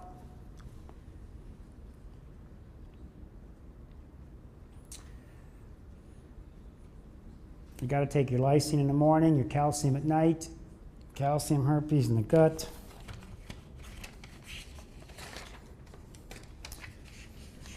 He's calcium, people. Now, for the doctors in the crowd, this is not, I didn't put the pills on the cases because it's not a one-size-fits-all. You have to know how to test some way. Versandol, Good Heart, Van Rump. There's some muscle testing. There's some dowsing. You better be a professional tester because those people took between probably 3 and 6 or 7 things to kill that virus on the ones. I asked my staff members I asked my back staff members, how well are we doing with these viruses? How are we doing with these autoimmune cases? And Kelly and Amy said, we're getting 80% of them. They said we're getting 80%. Now, all these crippled up people that are, in wheelchairs and have really messed up, there's only so much you're going to get back. I mean, there's a limitation to this matter, and I hate to say that, it's just the way it is. Not to give people artificial hope like that kid on that walker. He's got some atrophy. But this combination, learning to use this combination, you start to see patterns. What viruses respond to what things, et cetera, et cetera. Good. Immune support, T cells, B cells. I'm very aggressive on my immune system because, like I said, it's a merry-go-round in my body trying to keep these things from landing. From Maurice Hilleman, the Merck scientist. This is good to read. It's 9:24. I forgot to take I have a hockey game tonight, actually. I'm supposed to take my heart pills at 9 because everybody that comes in my age that plays hockey, somebody croaked on the ice. I don't plan on being one of them. Now, this last little ending, it took me a while to be able to do this. My life has changed since this last meeting in some strange ways. My mother's not here tonight. This is like the first meeting she missed because she passed away since my last lecture. Now, a lot of you folks don't know this, but I've been treating my mother for like 22 years for her heart. Her heart would like to flutter. I've sent her to U of M to get that ablation done. Dr. Marati said she doesn't need it. 2 other cardiologists locally that I've used, she's been screened and says, really nothing you can do for this. So I've treated this for 22 years, and it would just kind of flutter and go in and out of rhythm. January 26th, but I think the 25th, I get a phone call, and her heart's beating funny. So she comes into the office, and man, this thing is jumping around. And it's not settling down. So, hoping it would jump back in rhythm, Wednesday, I get home from hockey at about midnight, and my wife says, call your dad. So I call him, Randy, I don't feel good. Comes in Thursday morning. Her heart was jumping all over the place. So I called a great MD in Northville. I said, look, I need you to take a look at this. This thing is, for the first time, is not jumping back in rhythm. He said, I'm honored that you would send your mother to me. I said, I want you to. So she went straight there. He sent me the EKG. The top of the heart was beating 160. The bottom was beating 70. She was an AFib. That's why these young kids die. That's why these marathon runners die. That's what Joey Harrington, this is very common in the children today. The guy that made the layup in that high school game, and he croaked when they held him on his shoulders. He sends me the EKG. I send it. I take one look at this. He says, we got to send her to the hospital. I said, yes, we have to send her to the hospital. So I said, see, send her where you think it would be best. And he sent her to a hospital in Livonia. After work on Thursday, as soon as I got off work, I went to the hospital. My wife, my son, my dad are at the hospital. So I walk in, feel her pulse, it's beating perfectly. Your heart's beating perfectly. I said, let's get you out of here. So the emergency room doctor comes in. I said, her heart's beating perfectly. He said, I know, I cardioverted it. I looked at my parents. I said, you didn't tell me this. He said they didn't know. I put her to sleep quickly. Your son had your father out of the room. I paddled her and woke her up. She didn't even know I did it. Let's take her home. He said, I'd like her to stay the night. Fine. Stay the night. Everything's fine. How much could go wrong now that everything's back in rhythm? So, the middle of the night, she throws her first clot into her heart. I had her on enough fish oil to give her the runs. I had her on enough aspirin. We had her chewing aspirin, trying to keep that blood thin, because AFib can be a problem. I've been playing that as hard as I can for 22 years, because everybody says you just kind of got to watch this. So I go there after work on Friday. They want to move her to Oakmont because they have some stent procedure. We think your mother should have this stent, and Oakmont does a better job than we do. So I follow the ambulance to Oakmont. We get her in the room. We're ordering dinner. She's fine, my normal mother, and she strokes out right in front of me. And I watch this, trying to figure out what's going on here. So they said, we're going to do a CAT scan tonight, and we'll let you know in the morning. So the next day, this is Saturday morning, so the next day they call me, your mother's had quite a major stroke. And none of this is making any sense to me. I have a friend that's a nurse anesthetist. He's my age, he's done it for 30-some years. He calls me. I said to him, Calvin, what just happened to my mother? He said, tell me the story. I told him. He said, who did the cardioversion? I said, the ER doctor. He said, he whacked her. I said, what do you mean he whacked her? He said, a cardiologist wouldn't have done that. I said, what would a cardiologist have done? He said, you do an echo on the heart, the transthoracic echo. You check that upper chamber for clots. You thin down the blood.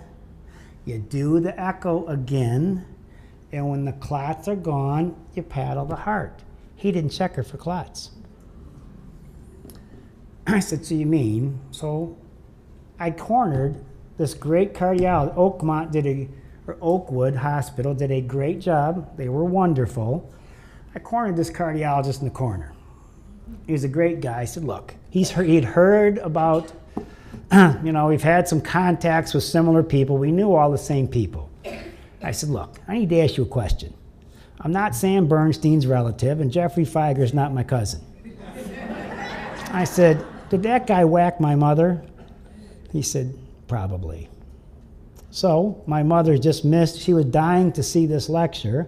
I never thought I'd have a story like this, because all day and all my life, people come in and talk about their relatives being whacked at a hospital. So she was dying to actually see this lecture. So, Mom, and just to leave you with a pleasant thought, like I said, I got to be on the ice in exactly 30 minutes. Just to leave you with a high note, to make you feel better about the future, the Texas Department of State Health Services decided to start dropping rabies out of the planes on the ground. Let's see you dodge this one.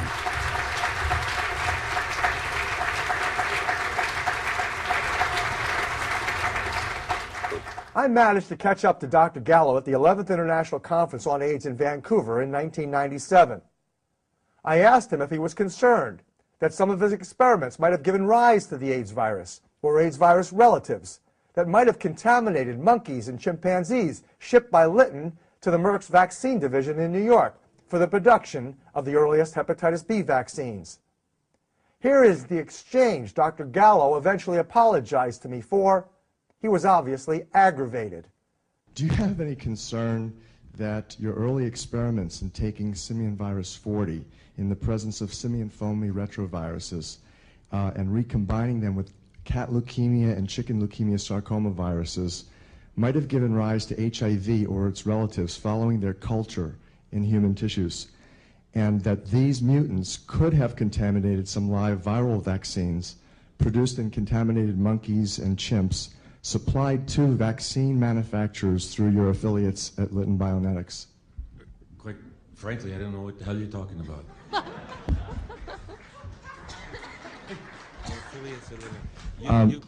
I'll cite your paper, Dr. Gallo. If you can, you've got a paper. You've got a paper that I don't know I ever published. Okay. I'd sure like you to cite it. Would you begin? I'd be happy to. National Academy of Sciences, 1970, Gallo et al.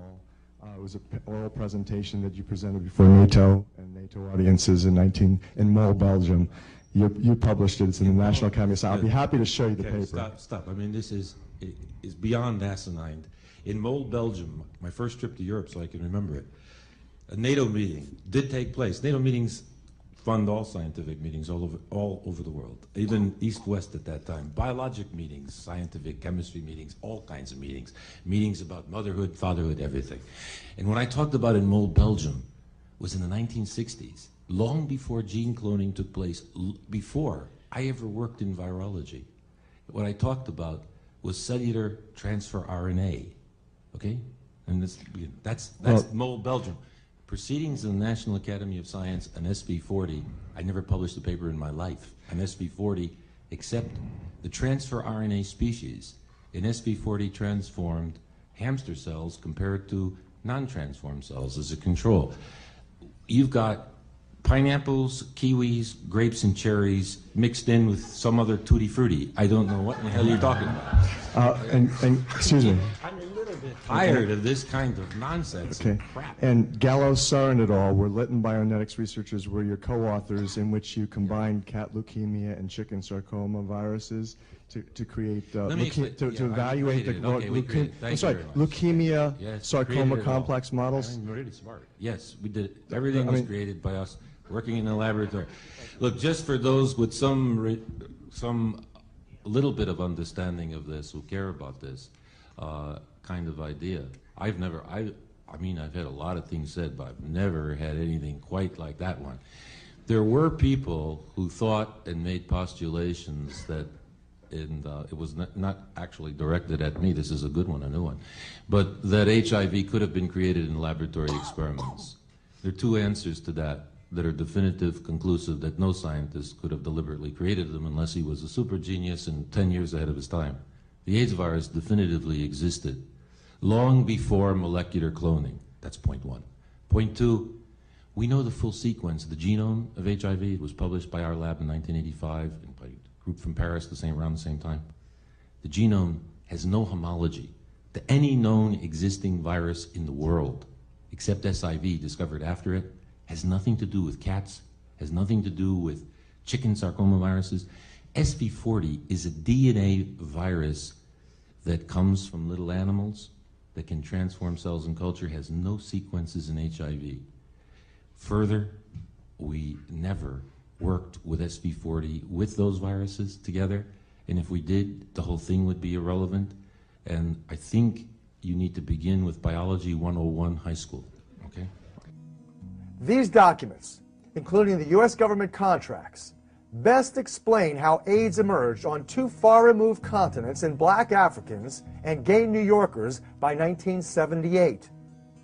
These were precisely the populations that received the first hepatitis B vaccines produced in Lytton's chimpanzees just 4 years earlier. By the way, the man sitting to Dr. Robert Gallo's right is Dr. Jonathan Mann. At the time, Dr. Mann was the AIDS czar for the World Health Organization. Not long after Dr. Mann witnessed my exchange with Gallo, he quit his most esteemed position, saying, quote, far more than a medical problem, AIDS is a socio-political imposition, end quote. If I am right, and these documents are legitimate, then generally trusted vaccines, the sacred cow of public health, given mostly to our nation's youth, said to have contributed most to conquering infectious diseases, are alternatively the world's worst curse and nightmare. The third and final document in this stunning sequence comes from the same National Cancer Institute and National Public Health Service report. Here is the historic account of American biologists and virologists transferring the most sophisticated bioweapons of mass destruction to Soviet scientists during the Cold War, even though, as Dr. Kano accurately states, the Russians were developing their biological weapons programs at rocket speed. These documents provide conclusive evidence that the NCI's molecular biologists, including Dr. Robert Gallo, traded America's most advanced secrets in bioweapons production with precise methods and materials for cancer induction, genocidal weapon preparation, and bacteriological and virological bioterrorism with their Russian counterparts and others during the Cold War, from the Gulf War, called Gulf War Syndrome. The Senate thoroughly investigated this subject in 1994 and published proof that our troops were unwittingly used experimentally, or alternatively, targeted for disease and death by the vaccine makers with official political consent. Spreading across America and the world now is a flu-like illness that resists standard medical treatments. You probably know people suffering with severe recurring respiratory ailments experts have linked to an agent called mycoplasma. In fact, chronic fatigue, low body temperature, and a flu that keeps coming back is associated with this germ isolated and patented by the United States Armed Forces Institute of Pathology in a patent shown here. This agent, mycoplasma, apparently contaminated the anthrax vaccine given to more than 500,000 American troops that served in the first Gulf War. Dr. Kano from the Centers for Disease Control applauds this invention. This next government document was obtained by lawyers for the victims I just described. Here you can see the array of biological weapons being tested on the prisoners in Texas as overseen by Baylor College of Medicine. Baylor, at that time, boasted having George H.W. Bush serving on their board of directors. The dates listed here also coincide with the alleged transition of America's offensive biowarfare program to defensive. Notice the mycoplasma. Both defensive and offensive studies were conducted, a vaccine study and a hall study, in which prisoners were actually exposed to this airborne agent